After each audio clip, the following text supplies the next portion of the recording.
آج جو ہم سفر کرنے والے ہیں وہ زیادہ سے زیادہ 8 سے 10 منٹ کا ہے، اور یہ سفر چکلالہ سے راولپنڈی ریلوے اسٹیشن کا ہے۔ لیں جی، ہماری گاڑی چل پڑی۔ ٹھیک ہے، سامنے گھاس والا ایریا آپ کو نظر آ رہا ہے۔ ان درختوں کے پیچھے آرمی کی بہت بڑی کالونی ہے۔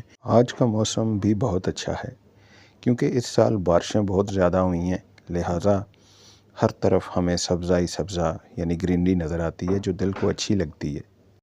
چکلالہ ریلوے اسٹیشن کے ارد گرد کا جو علاقہ ہے وہ پوش ایریا ہے۔ یہی وجہ ہے کہ ریلوے اسٹیشن پر جو لوگ آتے ہیں ان کے لباس سے اور ان کے لگیج سے سامنے نظر آتا ہے کہ وہ لوگ خوشحال ہیں۔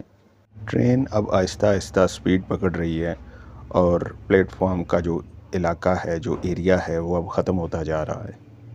دراصل ٹرین کا جو سفر ہوتا ہے وہ بہت آرام دہ ہوتا ہے۔ آپ آسانی سے اس میں چل پھر بھی سکتے ہیں، واش روم میں جا سکتے ہیں، اسٹیشن آئے تو کھانے پینے کی کوئی چیز خرید سکتے ہیں، کھا پی سکتے ہیں۔ یعنی یہ ہے کہ یہ سفر ایک پورا جو ٹرین کا سفر ہوتا ہے یہ ایک پورا پیکیج ہوتا ہے۔ تو میں تو آپ کو یہی پریفر کروں گا کہ زیادہ تر آپ ریل کا سفر کیا کریں، ریل کے ذریعے سفر کیا کریں۔ ملک میں جب کوئی دھرنے وغیرہ ہوتے ہیں، کوئی کال ہوتی ہے اس قسم کی اکٹھے ہونے کی، تو اس صورت میں تو روڈز تو بلاک ہو جاتی ہیں، تو جو ریل کا سلسلہ ہے وہ زیادہ تر جاری رہتا ہے۔ یہ ہمارا دوسرا ایسا سفر ہے جو مختصر ہے۔ اس سے پہلے جو ایک ویڈیو اپلوڈ ہوگی اسی چینل پہ آپ نے دیکھی ہوگی، وہ اصل میں راولپنڈی سے گولڑا تک کا ہے۔ وہ گولڑا خود ایک بہت پیارا ریلوے اسٹیشن ہے، اس پہ جو چیزیں ہیں وہ آپ میری ویڈیو دیکھیں، اس کو ڈیٹیل سے میں نے بتایا ہوا ہے۔ آپ چاہے اکانومی کلاس میں سفر کریں یا بزنس کلاس میں سفر کریں، ایک ہی دورانیے میں ایک ہی ٹائم پہ آپ کو اس منزل پہ وہ ٹرین پہنچا دیتی ہے۔ لیکن یہ اب آپ کی مرضی ہے، آپ کی جیب پر منحصر ہوتا ہے کہ آپ بزنس کلاس میں سفر کرتے ہیں یا اکانومی کلاس میں، یہ آپ کی چوائس ہوتی ہے۔ ٹرین نے اب بہت سپیڈ پکڑ رہی ہے اور یہ اپنی منزل کی طرف رواں دواں ہے۔ ٹرین کا سفر کرتے وقت بہت خوبصورت مناظر بھی ہماری نظر سے گزرتے ہیں اور ہمیں یہ بہت اچھا لگتا ہے کیونکہ ہم صرف ایک کیمرہ آن کر لیتے ہیں اور پھر آپ اس کو دیکھتے جاتے ہیں اور کیمرہ ان سینز کو ریکارڈ کرنا شروع کر دیتا ہے۔ بعد میں جب آپ اسے دیکھتے ہیں تو آپ کو بہت زیادہ مزہ آتا ہے۔ یہ ٹرین اب فلائی اوور برج کے نیچے سے گزر رہی ہے۔ اس فلائی اوور برج کے ختم ہوتے ساتھ ہی آپ کو وہ ایک مشہور چوک نظر آئے گا جہاں سے آپ اکثر گزرتے بھی ہوں گے، پنڈی والے تو خاص کر۔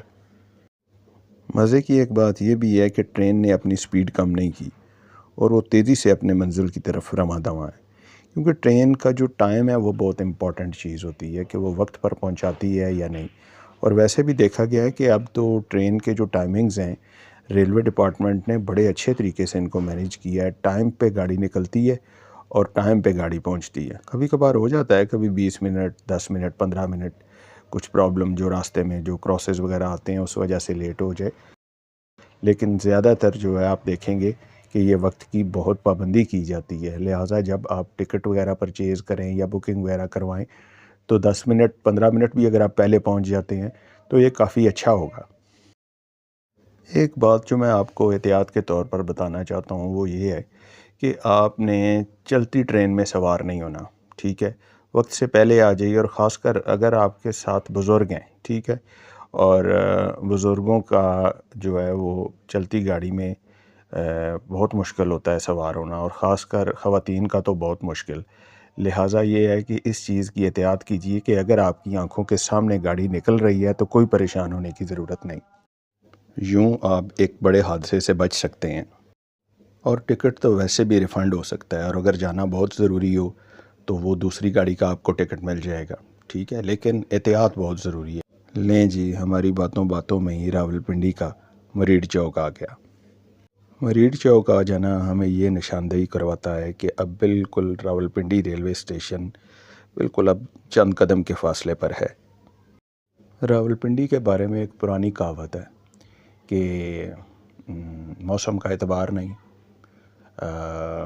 بیوی وفادار نہیں، اور زمین ہموار نہیں، اس طرح کی باتیں ایک پرانی کہاوت پنڈی کے بارے میں چلتی آ رہی ہے۔ میں اس کو تھوڑا سا اپنے پوائنٹ آف ویو سے ایکسپلین کرنا چاہوں گا۔ راولپنڈی کی جو بیوی ہے یہ وفادار بھی ہے اور تابع دار بھی ہے۔